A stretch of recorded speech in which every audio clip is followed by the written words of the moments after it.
Swayam Prabha. Digital India. Educated India.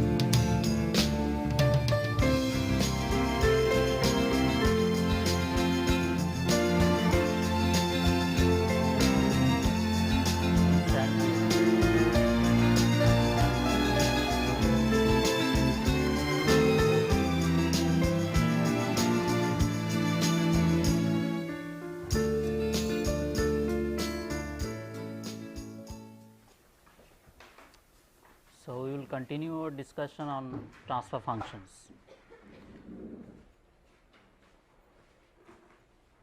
Transfer functions.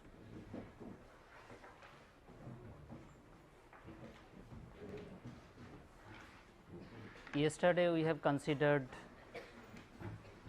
a single input, single output system, and we have derived the transfer function for that SISO system. So, for a SISO system, the process involves single input and single output. Suppose this is a process,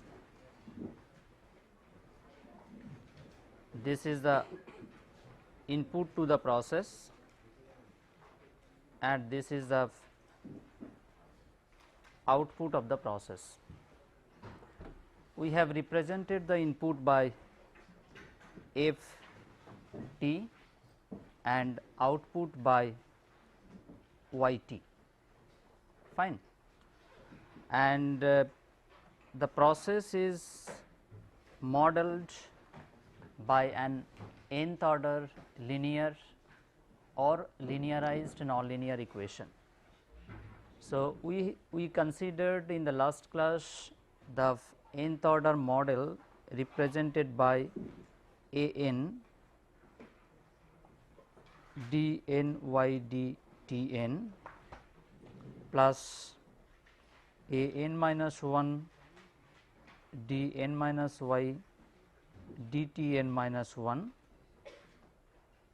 like this, a 1 d y d t plus a naught y equals to b f t, fine.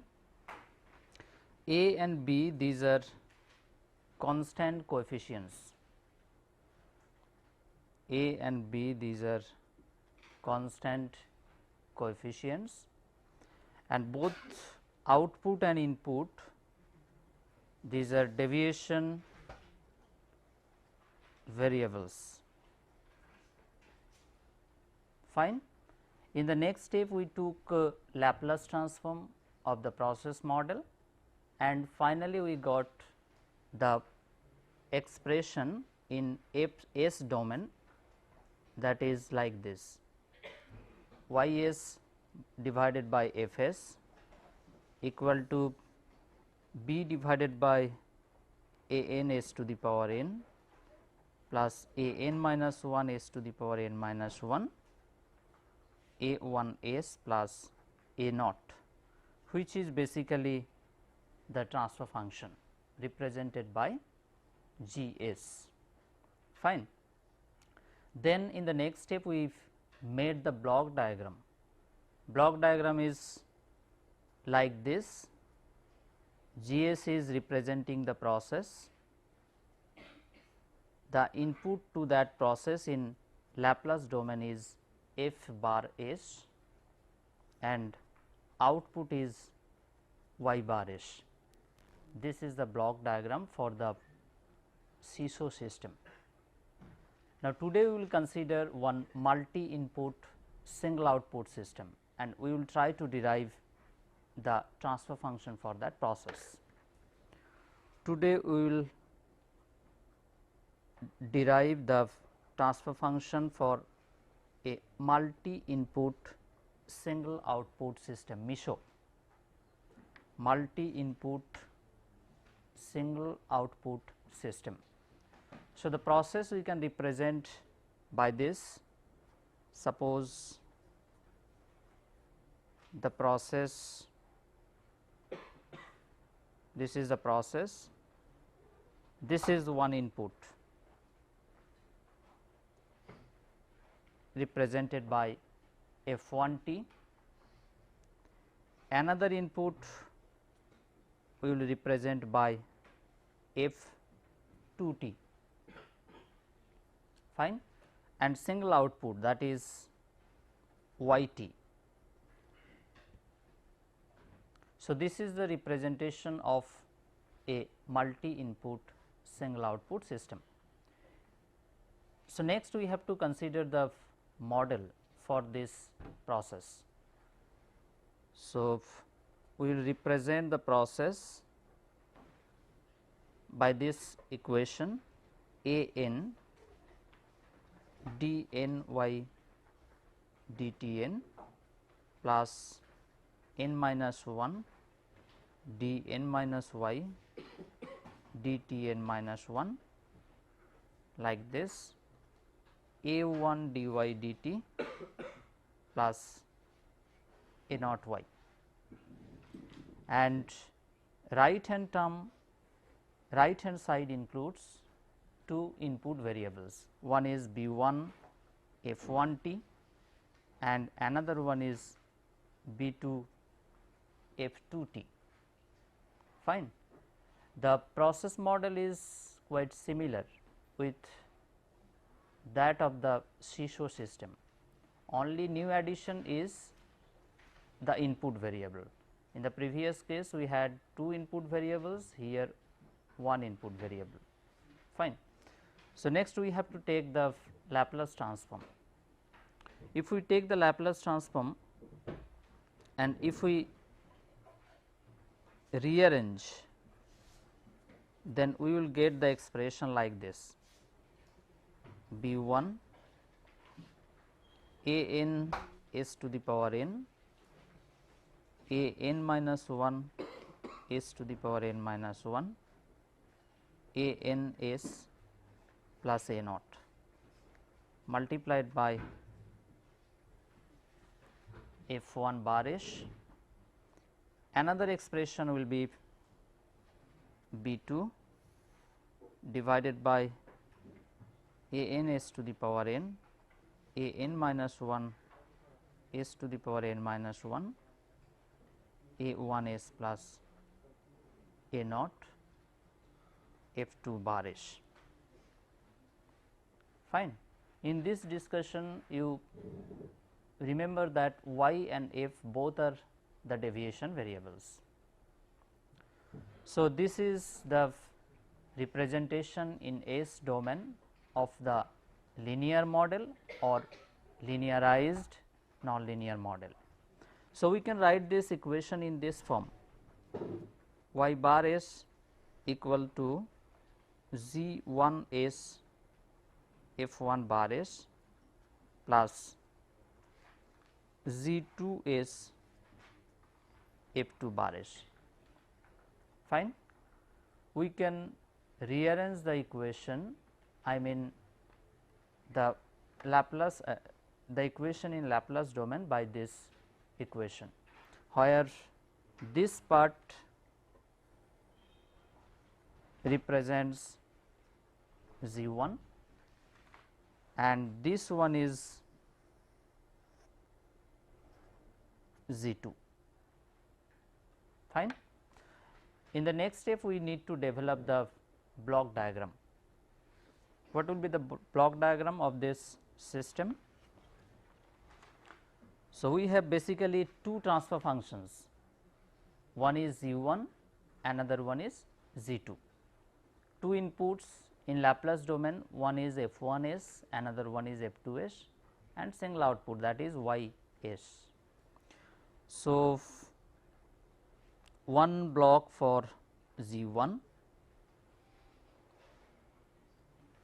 input to this G1 is F1 bar S. Another block we need to use for transfer function G2.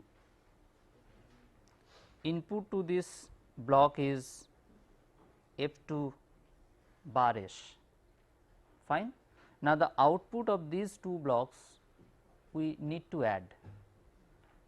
Suppose we are using this symbol to add these two signals, one is this one, another one is this one. Fine. So, this output is basically F1 G1 and this is F2 G2. So, F1 G1 plus F2 G2, that is nothing but Ys, agree. F1 multiplied by G1, that is this signal, and this signal is basically F2 multiplied by G2. So, if we add these two, we get Ys. Fine. So, this is the block diagram,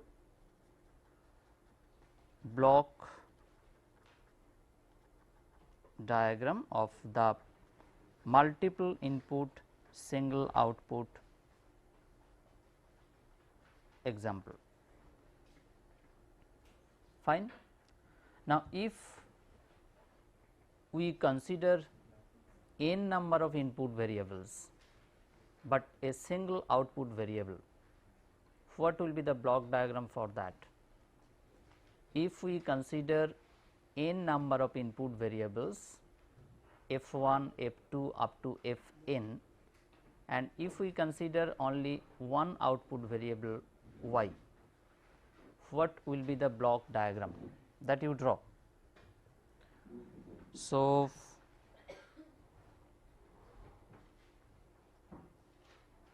this is G1, input to this G1 is F1, next one is G2, input to G2 is F2. Like this way, last term will be, suppose last transfer function is suppose GNS, input to this is MFNS.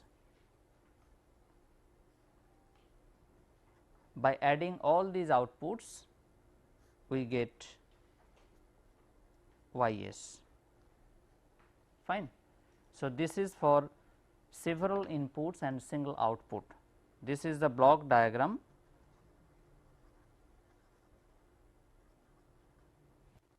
with block diagram for processes with several inputs and one output or single output. Fine. Now, to find the transfer function of a process, of a nonlinear process, we need to note two important points. One is, if the model is nonlinear, we need to linearize that equation. This is the first point. Second point is, we need to represent the linearized equation in terms of deviation variables. Fine. So, these are two important points which we need to follow to derive the transfer function. One is, if the process model is nonlinear, we need to linearize that equation. If that is linear, it is fine.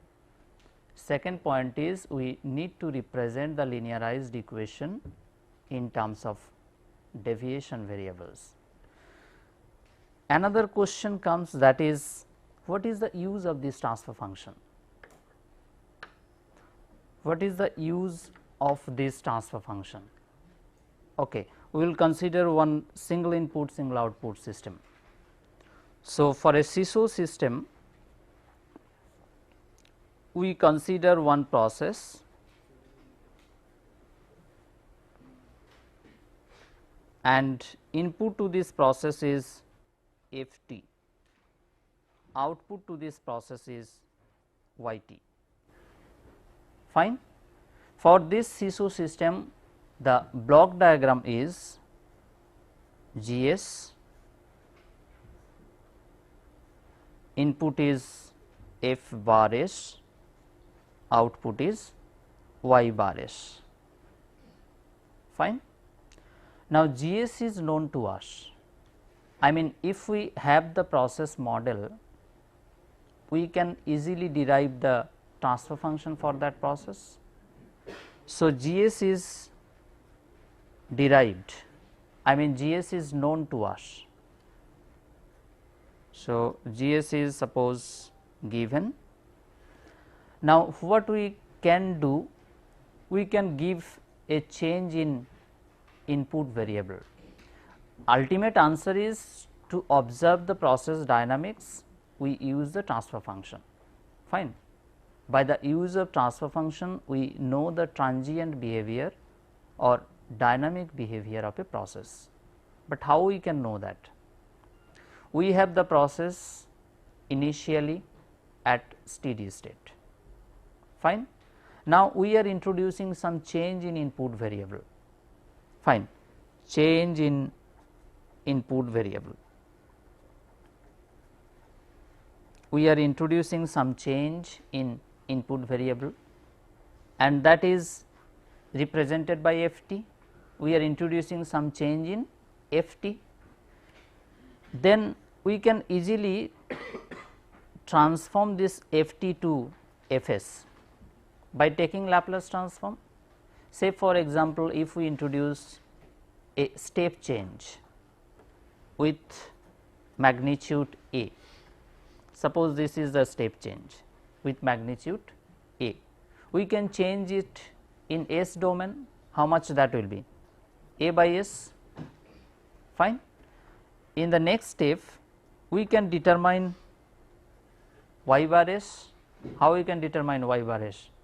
Y bar S is Z S F bar S. Fine. So, it is straightforward to determine Y bar S. Now, we need to take the inverse of Laplace transform, so that we get Y t. If we can determine Y s, then we can get Y t by taking inverse of Laplace transform.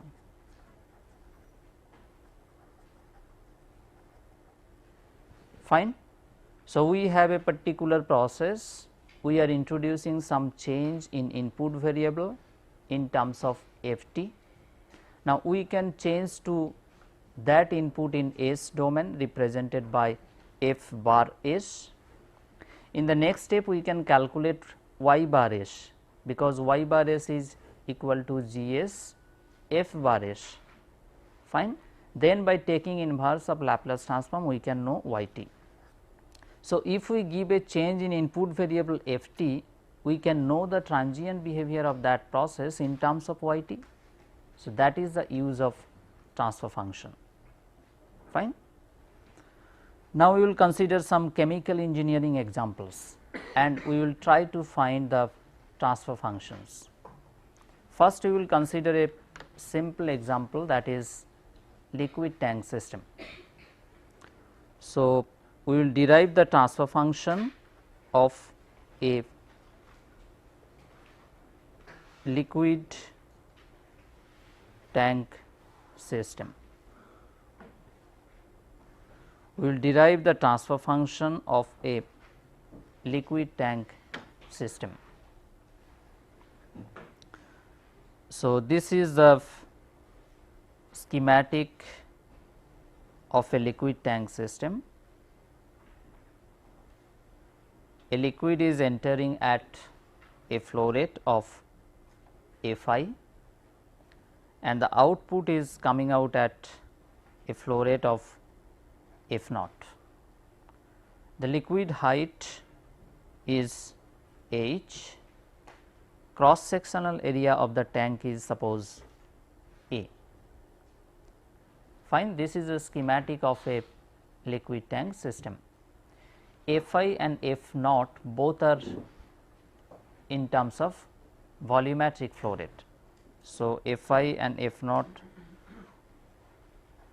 are the volumetric flow rate. I hope we have considered this example previously. Fine. So, we will discuss stepwise. In the first step, we need to develop the model. In the first step, we need to develop the model. This is the first step. The model should be linear or linearized, non-linear model. If the model is linear, it is fine.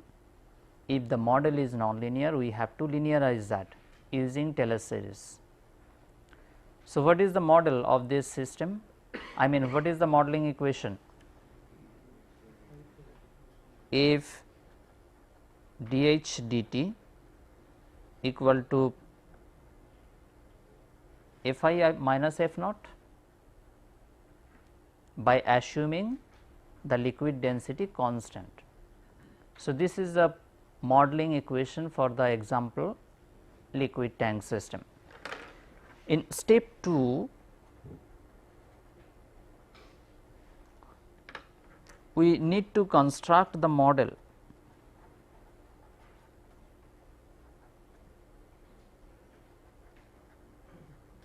in terms of deviation variables.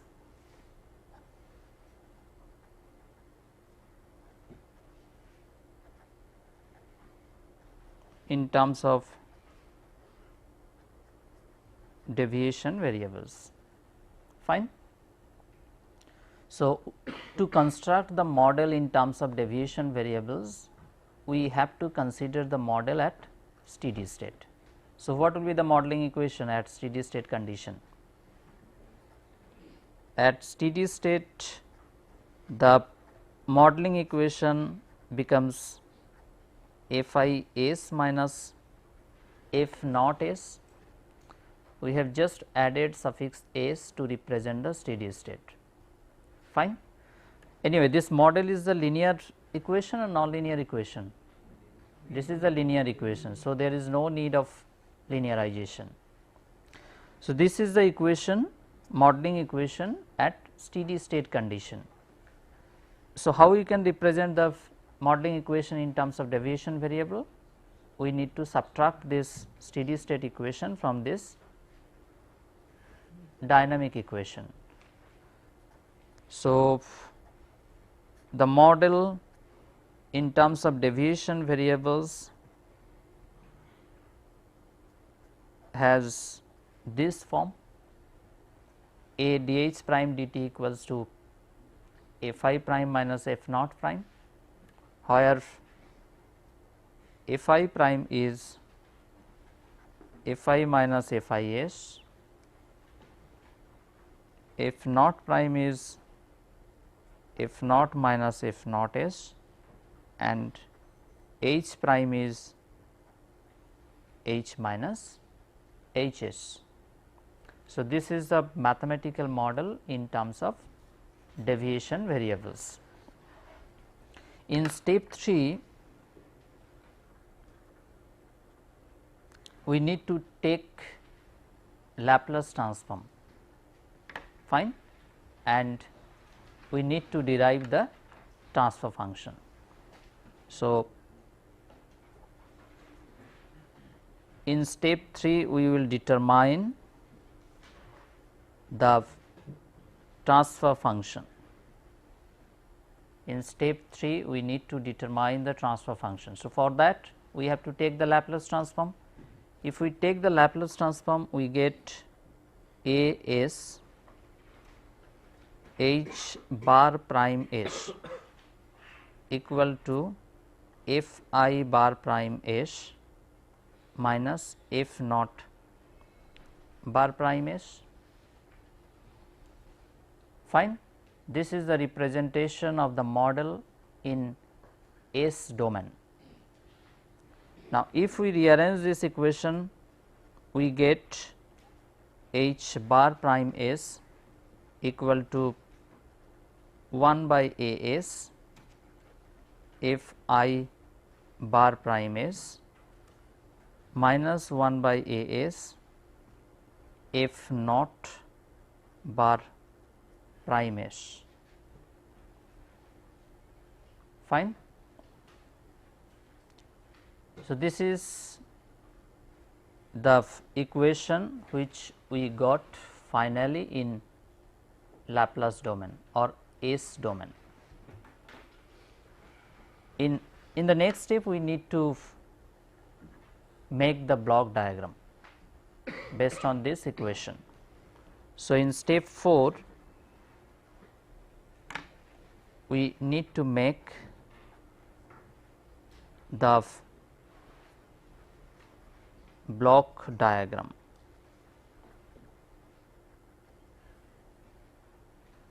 Fine. Can you make the block diagram based on this equation? So, one transfer function is 1 by A s, another transfer function is 1 by A s you can consider, or you can consider minus 1 by A s. Fine. So, the block diagram will be 1 by A s, input to this block is f I bar prime s, another transfer function is 1 by A s, input is f naught bar prime s,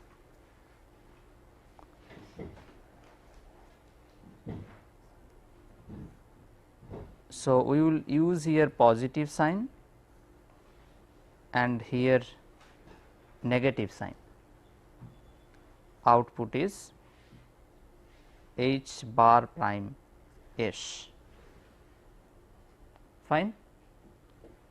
We are just considering 1 by A s f I bar prime s minus 1 by A s f naught bar prime s equals to h bar s. Why negative sign is there? Because f naught is the output and f I is the input. So, we can say that f naught is the negative input. Fine. Or you can do one thing, if you want to consider minus 1 by A s as the transfer function, then we can get this block diagram f I bar prime s and another transfer function is minus 1 by A s f naught bar prime s. We are adding both of these output and we can get y bar s. Fine. This block diagram also we can get. In the next, we will consider another example, that is a CSTR. So, we will derive the transfer function of an isothermal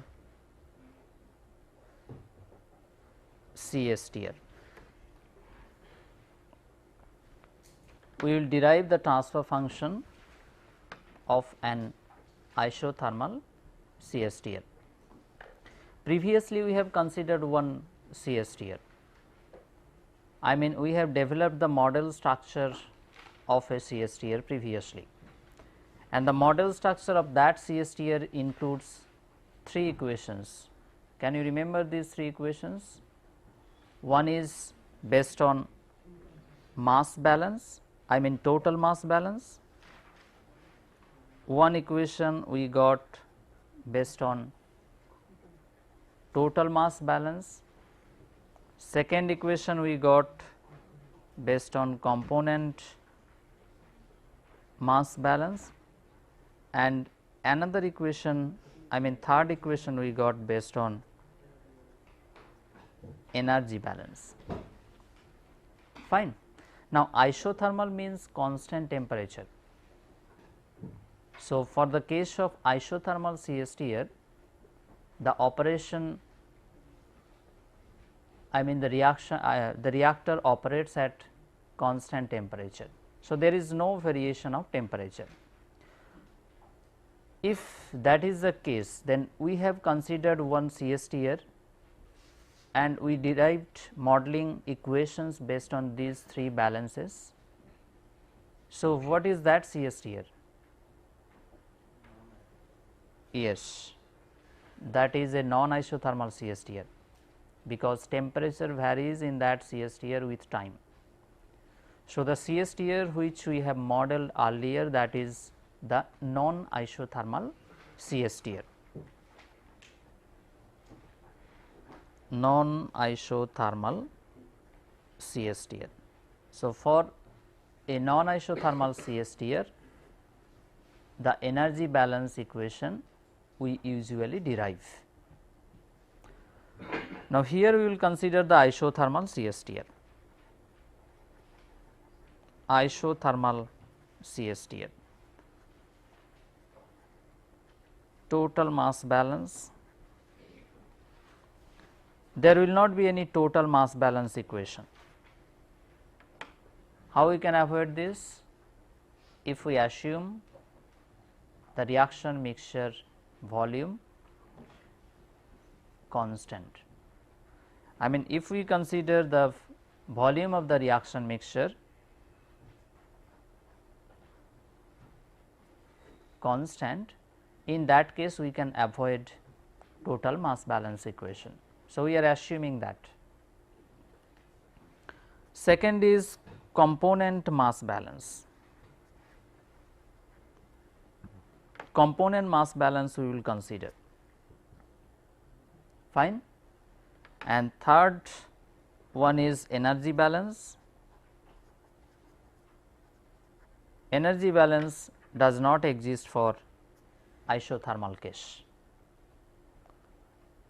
So, presently we will consider the we are considering the isothermal CSTR that includes only the component mass balance equation.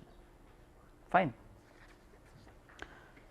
Now, the schematic representation of an isothermal CSTR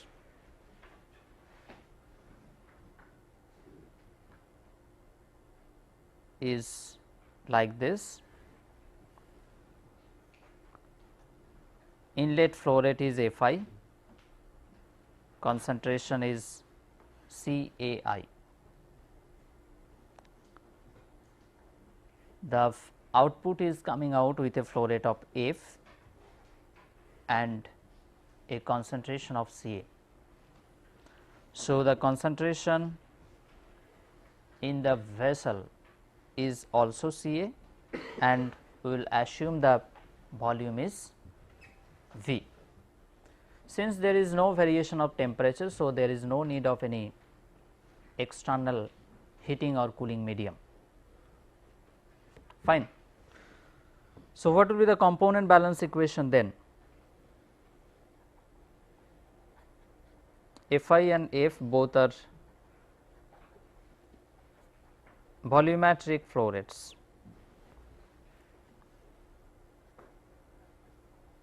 This is a schematic representation of an isothermal reactor. What will be the component balance equation? Component mass balance equation. Previously we got this equation, dCA dt equal to Fi divided by V, Cai minus Ca. minus k naught exponential of minus E R T into C A. This equation we derived for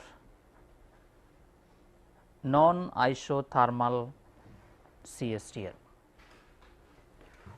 How we can represent this equation for the case of isothermal CSTR? See, in this is basically K, isn't it? This whole term is basically K, and in this term you see temperature is there, since the case is non isothermal. If we consider the isothermal CSTR, the temperature is constant. So, this whole term becomes constant. So, we can rewrite this equation for the case of isothermal CAI minus CA minus KCA.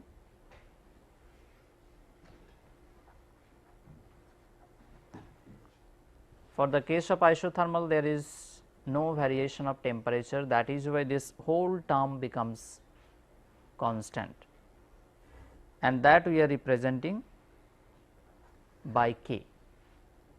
So, this is the modeling equation for the isothermal CSTR.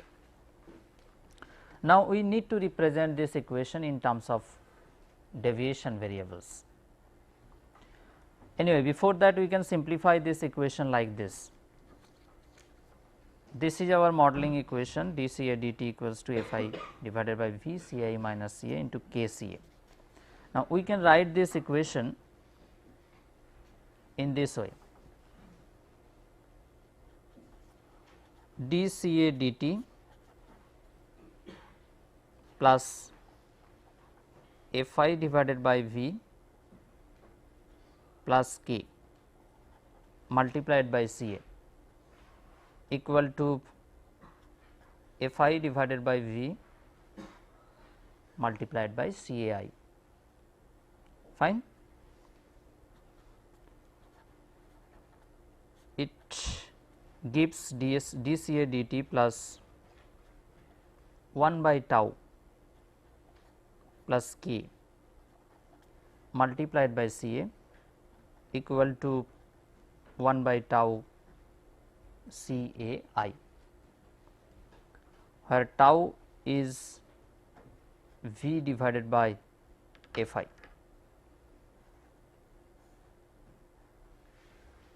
Tau is V divided by Fi. Fine. Next, we will represent this equation in terms of deviation variables to find the transfer function. You directly write the equation in terms of deviation variables.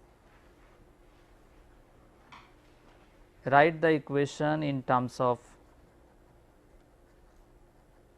deviation or perturbation variables.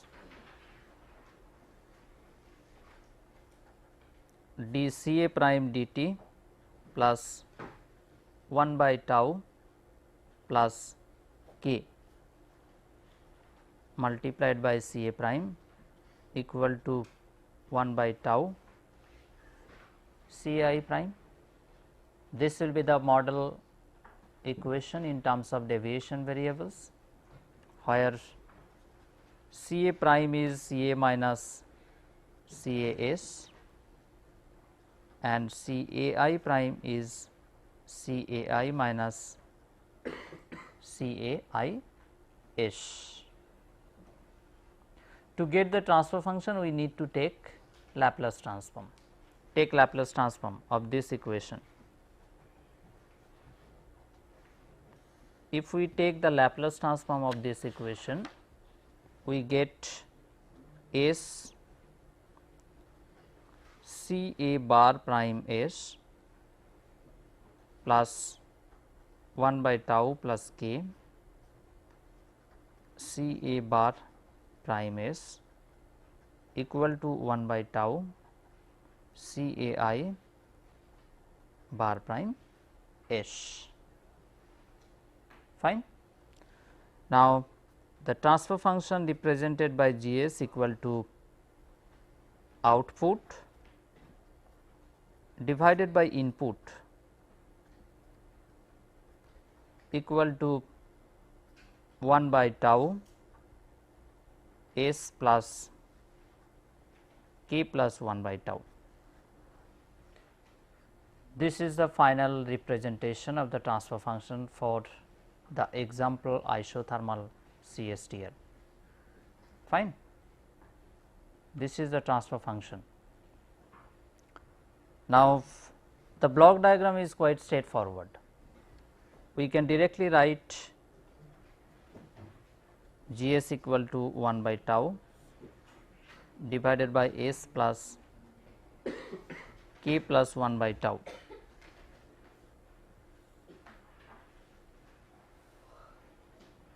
Input is C A I bar S, output is C A bar prime S. Fine. So, this block diagram is represented in terms of concentration, not in terms of flow rates, because we have already assumed the volume of the reactor is constant. So, this is the input concentration CAI and this is the output concentration. So, this is the block diagram for the example CSTL. Now, so far we have discussed the transfer function of single output, although we have considered multiple inputs, but our discussion is restricted to the single output. So, in the next we will discuss with the consideration of multiple outputs. Fine. So, we will consider multiple input and multiple output systems. So, transfer function of a multi input multi output system.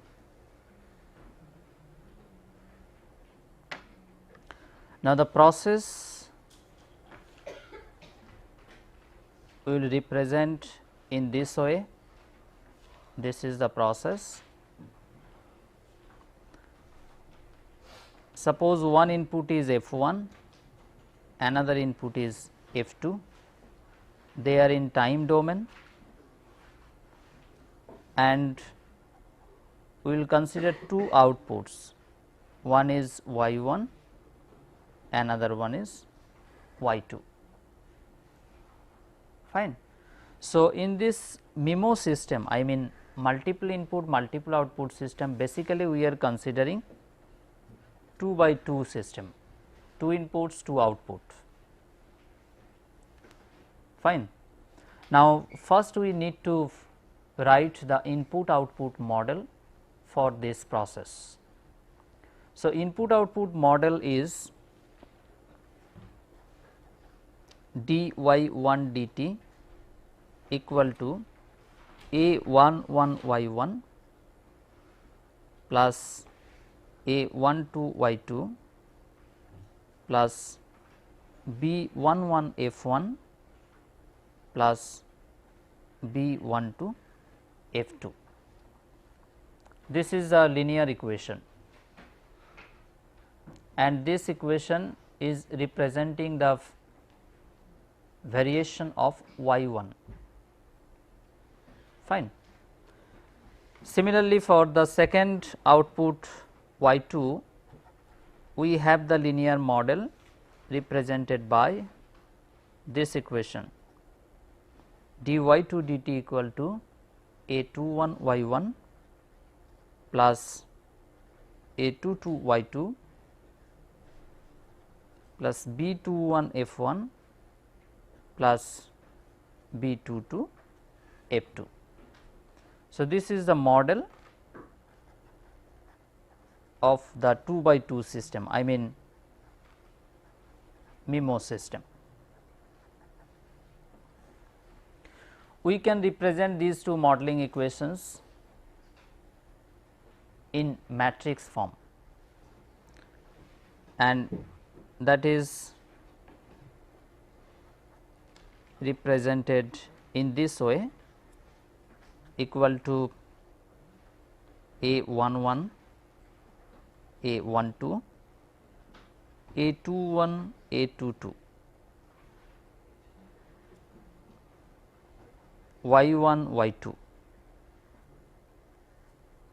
and another matrix for input B11, B12, B21, B22 multiplied by F1, F2. Just we have represented these two modeling equations in this matrix form. Now, here Y1 and Y2 both are perturbation variables or deviation variables. So, Y1 and Y2 both are deviation variables. Fine. Now, if we take the Laplace transform of these two equations and if we rearrange, we get finally the equations which I am writing next. I am writing the final expressions. So, if we take Laplace transform,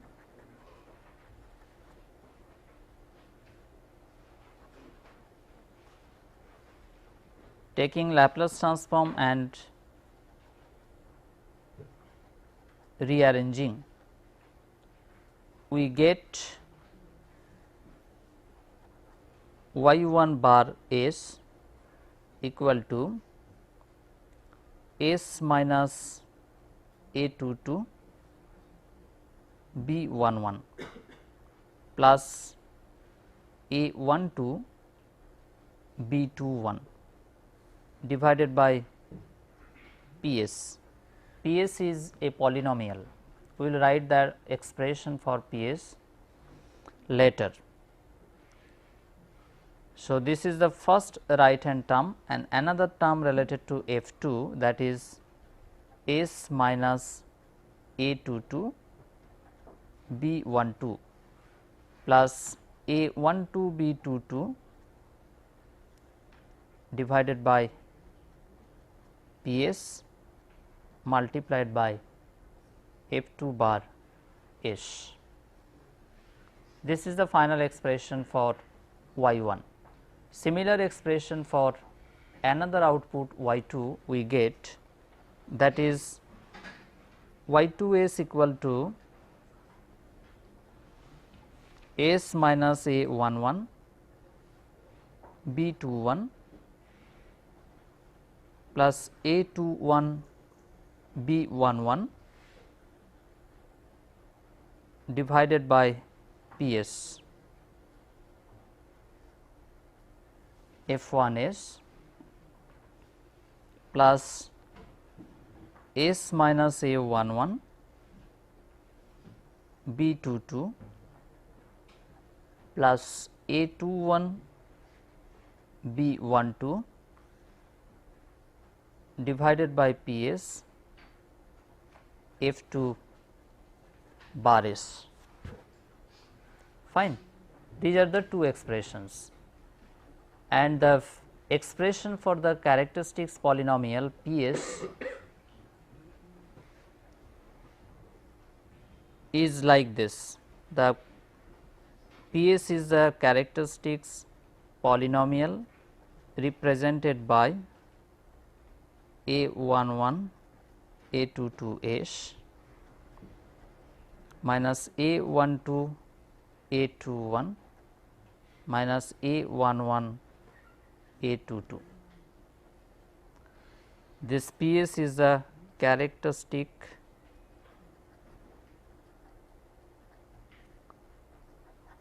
polynomial. Fine. Now, you see the output is multiplied by output equal to one transfer function multiplied by first input variable, another transfer function multiplied by second input variable. Similarly, for the case of second output, another one transfer function multiplied by first input variable, second transfer function multiplied by second input variable. So, we can write y1 s equal to g11 s f1 bar s plus g12 s f2 bar s. Similarly, if y2 bar s equal to g21 s f1 bar s plus g22 s f2 bar s. So, we can say that this term is basically g11. This is another transfer function related to first output, that is g12. This transfer function is involved with y2, that is g21, and this is g22. Fine. So, 4 transfer functions are involved, and the final expressions we have written here, and we can represent them in matrix form. So, if we represent them in matrix form, we will get y1 bar s, y2 bar s equal to g11, g12, g21, g22. Another matrix is for 2 input variables f1 and f2. Fine. So, this is about the derivation of transfer function for the MIMO system. In the next step, we need to make the block diagram. What will be the block diagram for this system? See, there are 4 transfer functions. One is g11, second one is suppose g21, third one is g12, and fourth one is g22. Fine. Basically, the transfer function g has 2 suffix, one is I, another one is j. I represents output and another suffix j represents input. Fine. So, this is the nomenclature of the transfer function. So, g11, this first one means output. So, this is the output is y1, second suffix 1, that indicates the input and first input. Agree? Similarly, for the last transfer function, first suffix 2 indicates the output. So, output will be y2, second suffix 2 that indicates input,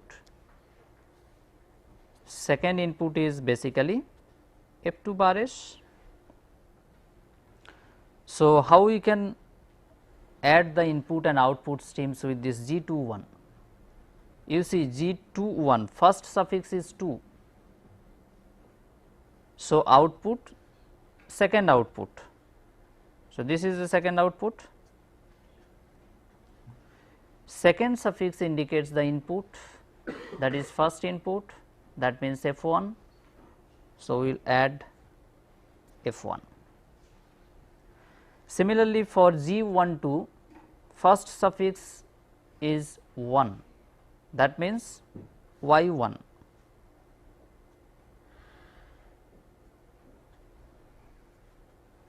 and second suffix is 2, that indicates second input, that means F2. Fine. So, this is the block diagram of the multi input multi output system. So, this is the block diagram of a multi input multi output system. Okay. In the next class, we will discuss about the quantitative analysis of this transfer function. Thank you.